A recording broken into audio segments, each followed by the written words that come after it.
ketakutanlah mereka semua. Sedang rasul-rasul itu mengadakan banyak mujizat dan tanda.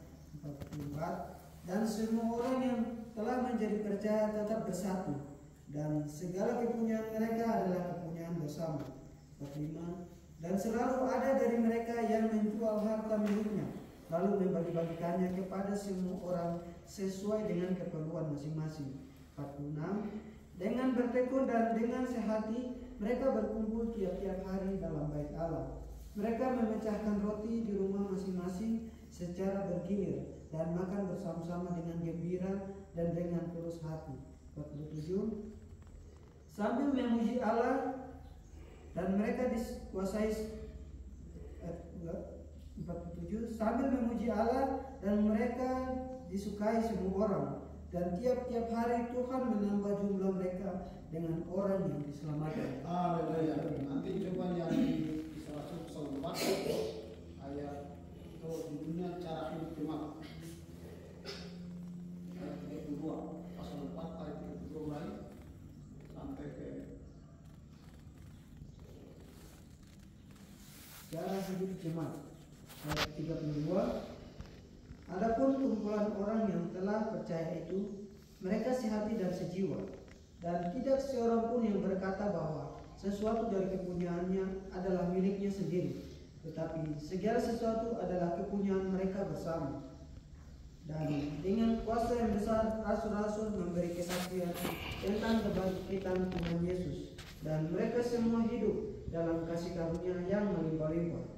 Sebab tidak ada seorang pun yang berkekurangan di antara mereka, karena semua orang yang mempunyai tanah atau rumah menjual kepunyaannya itu, dan hasil penjualan itu mereka bawa dan mereka letakkan di depan kaki rasul-rasul, lalu dibagi-bagikan kepada setiap orang sesuai dengan keperluannya.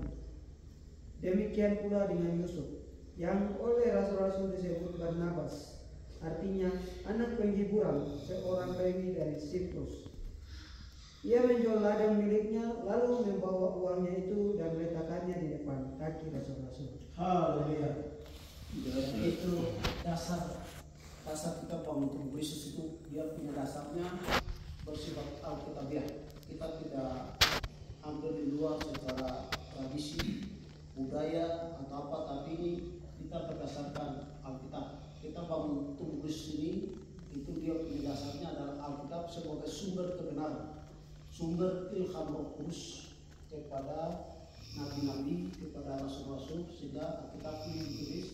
Jadi kalau dibilang jalan suci ini sesatkah atau jalan suci ini tidak benarkah? Tidak. Ini jalan suci ini jalan kebenaran. Jalan suci kebenaran dahil. Di dasarnya itu ada, tadi Bapak ini bilang ada rasul-rasul dan nabi-nabi. Jadi dia punya urutannya itu Kristus menjadi batu penjuru. Dasarnya batu penjuru. Dia batu sudut, bahasa lain bilang batu sudut, dia batu penjuru. Bangunan ini ada batu-batu sudut.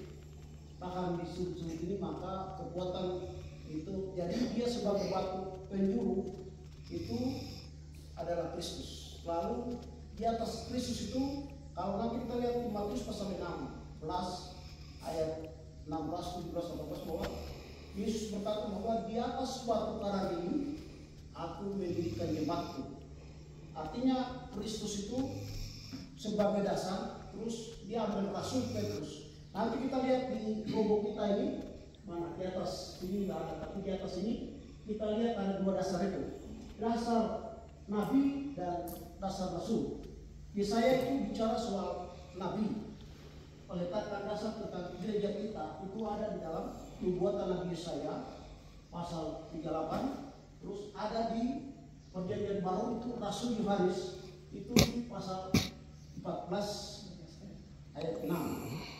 Jadi gereja kita, jalan suci tubuh Kristus ini dibangun di atas dasar itu. Alkitab sebagai sumber kebenaran, sumber inspirasi Allah, membawa kehidupan Allah, kesempurnaan Allah, kedamaian Allah itu dibuat, maka kita berdiri di atas dasar itu. Tadinya kita bergerak, awalnya kita berdoa. Kalau kita baca ikut Kisah Rasul pasal 1, itu waktu Yesus pertama kali naik ke surga, mereka 120 orang itu dia suruh bilang, kamu tunggu di hotel Yerusalem 10 hari. Mereka berdoa. Mereka berdoa, Roh Kudus turun ke mereka. Mereka menerima Roh Kudus. Mereka menerima baptisan api. Mereka kota itu bikin gempar. Berbagai orang, ada yang bawa dia bahasakan bahasa Emang, dia bahasain bahasa Me lagi. Ada yang bawa dia bahasa ini, mereka belajar di mana? Karena Roh Kudus turun. Mereka hari itu tuh bicara di kota Yerusalem itu gempar gemuruh orang itu semua, karena kota Yerusalem itu adalah pusat pemerintahan dunia, pemerintahan raja, di mana kekuasaan raja, maka semua bangsa itu ada di situ. Duta-duta besar dari negara-negara mana itu ada semua di situ. Perwakilan-perwakilan negara-negara mana semua ada di situ. Mereka mendengar, wah ini dia bicara kita bahasa ini. Wah, kapan dia tahu kita bahasa Emang? Kapan dia tahu kita bahasa Me? Kapan dia tahu kita bahasa Dani? Karena itu Roh Kudus, kekuasaan Allah yang maha tinggi. Kisah Rasul bilang, kamu akan menerima Roh Kudus, adalah suatu janji Bapa bahwa kekuasaan maha tinggi. Bahwa mereka berdoa.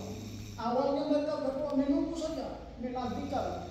Tuhan Yesus bilang 10 hari kamu tunggu di situ, jangan kemana-mana, jangan tinggalkan kota Yerusalem, jangan kamu keluar kemana-mana, tunggu di sini saja 10 hari. Perjanjian itu mereka ikut melaksanakan, tunggu berdoa, tunggu di situ sampai 10 hari. Roh Kudus turun.